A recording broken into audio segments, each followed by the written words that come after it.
और है जो ये कूड़ा निस्तारण की बात हो रही है, सूखा कूड़ा अलग और गीला कूड़ा अलग। पेंशनें हैं आपको पता है 4 प्रकार रोटी पेंशन है।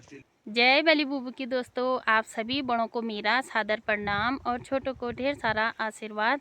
तो दोस्तों कैसे हो, उम्मीद करती हूँ कि आप जहाँ भी होंगे स्वस्थ और बढ़िया होंगे। मैं भी एकदम बढ़िया हूँ। स्वागत करती हूँ आपका फिर से एक नए ब्लॉग में। और नए ब्लॉग की शुरुआत हो रही है दिन के 2 बजे से। तो अभी मैं अपने विद्यालय में से आके पंचायत भवन में जा रही हूँ। तो वहाँ पर आज खुली बैठक है, ब्लॉक से कर्मचारी अधिकारी जी लोग आए हुए हैं।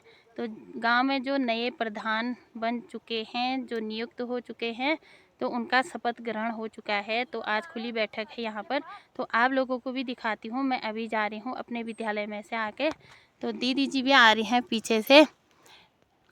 सबका काम अभी हो रहा है, कोई आगे चले गए हैं गाँव वाले और कोई आ रहे हैं। दीदी जी गोबर का सोल्डा भी ला रहे हैं साथ में, और मैं भी ला रही हूँ। तो चलते हैं, आपको भी दिखाएंगे खुली बैठक में क्या क्या होता है। कितनी हमारी टोलियाँ हैं उस हिसाब से एक एक दो दो तीन तीन काम, जिसमें भूमि सुधार के काम आएंगे, जल संरक्षण संवर्धन के काम आएंगे, खड़ंचे अगर कोई हैं रास्ते बनने उनके काम आएंगे, मुख्य रूप से सुरक्षा दीवार का काम है, उन पर भी अब नहीं खुल पा रहे तो उस पर ज़्यादा खाली मत करना, खाली बर्बाद होते होंगे इस में ना। तो इस टाइप के काम देखेंगे। उसके बाद इसमें एक चीज़ और है, जो ये कूड़ा निस्तारण की बात हो रही है, सूखा कूड़ा अलग और गीला कूड़ा अलग, पर इस पर भी चर्चा बाद में खुली बैठक में विस्तृत तौर पर कर लेंगे। थोड़ा ज़्यादा नहीं फरण और इसमें हाँ, और एक चीज़ और हो रही है कि अब जो प्लास्टिक हमारा जो यहाँ बिखर रहा है गाँव में, तो सब उनकी व्यवस्था आएगी। अब बताएंगे प्रधान जी बाद में। उसमें वो प्लास्टिक को इकट्ठा करके शायद वो बगल में बन रहा है कोई एक प्रोजेक्ट बन रहा है, वहाँ तक पहुँचाने की व्यवस्था क्या होगा उस पर बाद में चर्चा हो जाएगी। मतलब उसको पहुँचाना है, प्लास्टिक ऐसे नहीं फेंकना है, कहने का मतलब ये है। गांव का जितना भी हाँ, इकट्ठा प्लास्टिक होगा वो इकट्ठा होगा तो हो सकता है यहाँ पर ऐसी कोई नियुक्ति हो ग्राम पंचायत लेवल पर, उसको बताएगी पंचायत वाले बाद में, तो वो इकट्ठा करके उसको पहुँचाने की गाड़ी की क्या व्यवस्था होगी बाद में पता चल जाएगा। गाड़ी लगेगी हाँ, शायद ऐसा कुछ होगा। उसके बाद ग्राम पंचायत की राजस्व स्रोत अगर बढ़ा सकते हैं तो आप अपनी आपसी सहमति से कैसे तुम्हारे राजस्व स्रोत बढ़ सकते हैं, क्या करके आप अपने ग्राम पंचायत की इकोनॉमी को बढ़ा सकते हैं, तो वो आप अपना चर्चा करेंगे, तो उस पर आप तय करेंगे। अब रही बात हमारा इसमें गारंटी पे बात करते हैं। गारंटी कौन कौन है वो जो एनएमएस वाले से काम कर रहे थे, ये ऐसी करिए सबने कर रही है। यही है रस्मी है ये। और एक इनकी बहू है, 2 उनकी बहू नहीं आई है। अभी नहीं आई। कितना हो गया परसेंट ई केवाईसी? यहाँ तो लगभग हो गया। सब हो गए, जो लोग घर में सब हो गए, घर वालों के तो सब हो गए ना, जो काम पे जाते हैं सब हो गए। हाँ, जो घर में है उनका हो गया। जिनने नहीं करा रखा है, अगर कोई लोग अभी बाहर गया है, अगर वो लौट के काम पाएगा 1 महीने में 6 महीने में, तो वो उनको बुला के उनकी ई केवाईसी करा लें, क्योंकि हो सकता है कि 1 महीने बाद ये व्यवस्था बंद हो जाएगी कि आप बिना ई केवाईसी के आपकी हाजिरी लगना संभव नहीं हो पाएगा। तो बेकार ठहरा खाली कंटरबाजी कह रहा हूँ मैं एक बार, फिर कंटरबाजी से कोई फायदा नहीं है और कोई जरूरी नहीं है। अगर नहीं करना चाह रहे तो कोई जरूरत नहीं, फिर वो क्या होगा उस कंडीशन, सुन लो बात तो सुनो, अगर कोई नहीं करता है तो उसमें क्या होगा, उस कंडीशन में ये बात आएगी कि आप जो निष्क्रिय आदमी है तो इसके जॉब कार्ड से नाम डिलीट कर दिया जाए। ठीक है, उस कंडीशन एक बार जिसका नाम जॉब कार्ड से हट जाएगा उसको हम दोबारा फिर नहीं लिख सकते, कभी नहीं लिख सकते। तो ये तय कर लो कि हमें ई केवाईसी 100% कई रुपया जो पुराना फंस रहा है लोगों का, इसी चक्कर में फंस रहा है कि उनके जो खाते हैं बैंकों में वो एनपीसीआई में मैप्ड नहीं है। हो सकता है कोई ऐसा इस गाँव में भी हो कि जिसके काम तो कर रहे होंगे वो, और उनके पैसे नहीं आ रहे होंगे, तो उसका कारण यही है कि उनके खाते अपडेट नहीं है।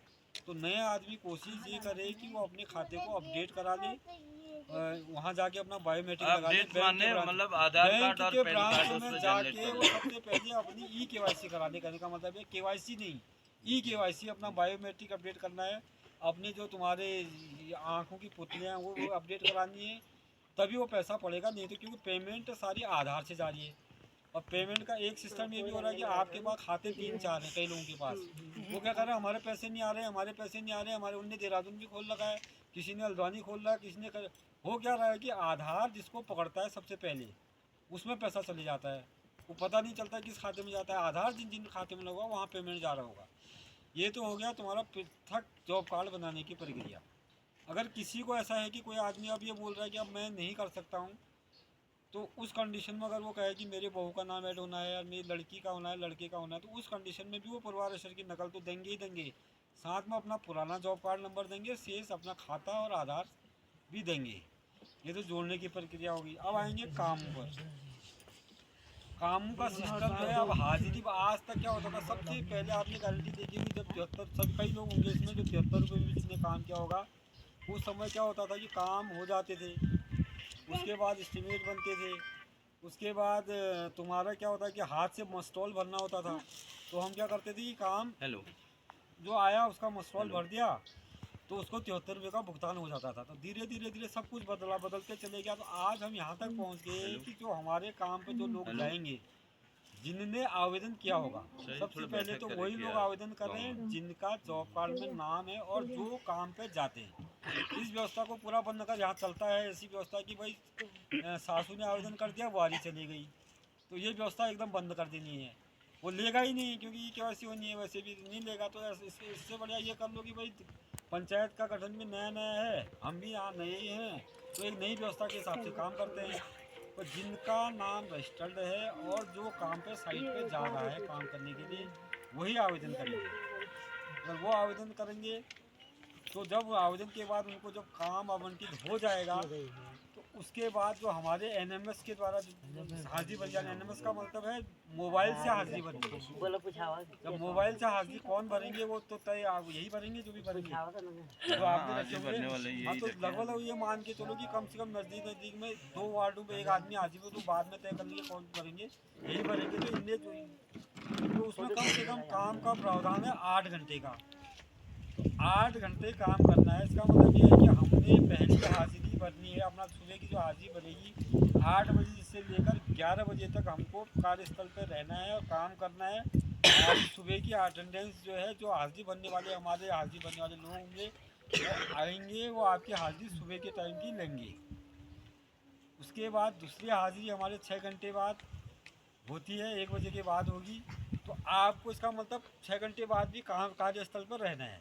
तो जो रहेगा, जिसकी हाजिरी प्लस होगी, जिसका काम लोड होगा, उसको ही हाजिरी मिल पाएगी, अन्यथा हाजिरी मिलना संभव नहीं है। तो इस चीज़ को भी देख लेना। अब एक चक्कर ये नहीं कि खाली 6 घंटा वहाँ फील्ड पे ही बैठना है, ऐसा भी नहीं है भाई। आप जो सिस्टम में देख लो कि भाई हमको भाई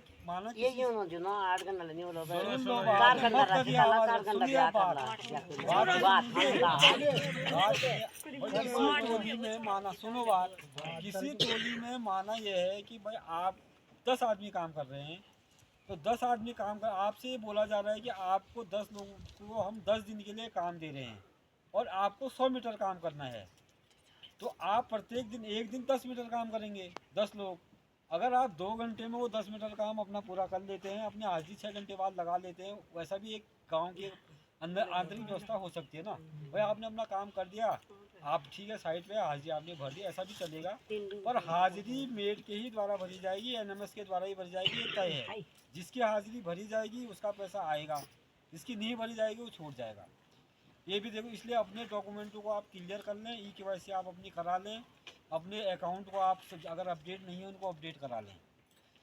तो और कोई बात मनरेगा से संबंधित है तो मनरेगा में काम, मनरेगा में कुछ काम मनरेगा में कुछ काम खुला है, भूमि सुधार के। अभी तो भूमि सुधार हो गए, शेष अगर आप नए उसमें कर लेना। बगाई जिनके अभी मुझे भी ज़्यादा जानकारी नहीं है, जिनके पिछले कार्यकाल में जिनके गौशाला सुधार थी, जिनके भी सुधार थे, वो अपने गौशाला की कंप्लीट फोटोग्राफ एक फ़ोटो बनाएं, उसके साथ कंपोस्ट पीट को जोड़ते हुए, कंपोस्ट पीट बनाते हुए, उसमें खाली महात्मा गांधी नरेगा योजना वर्ष 2024-25 और जिसके नाम से खुला था उनका नाम उसमें लिख दें, आजीविका पैकेज कितना करके एक फोटोग्राफ उपलब्ध करा दें।